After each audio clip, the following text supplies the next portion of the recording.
Uwi ko kaninang umaga galing ospital na nagpunta ako dun kagabi kasi bumili siyang heart rate ko.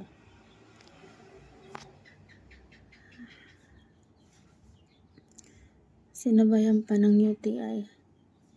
Kaya pala nahirapan ako umihi. Hindi ako mahilig sa soft drinks, guys.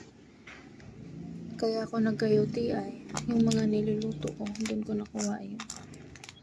Hindi ko naman malaya na paramay na pala yung asin ko. Ay, sobrang sakit ng tiyan ko sa UTI kagabi. Sumaba yung dibdib ko, lumilis yung heart rate ko.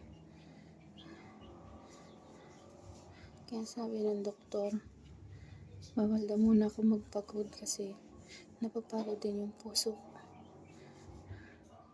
Kaya, stop muna ako sa pag-aaral sa TESDA. Sa ngayon, hindi ako nakakakain. Pag kumakain ako, sumasakit yung tiyan ko. Kaya puro liquid.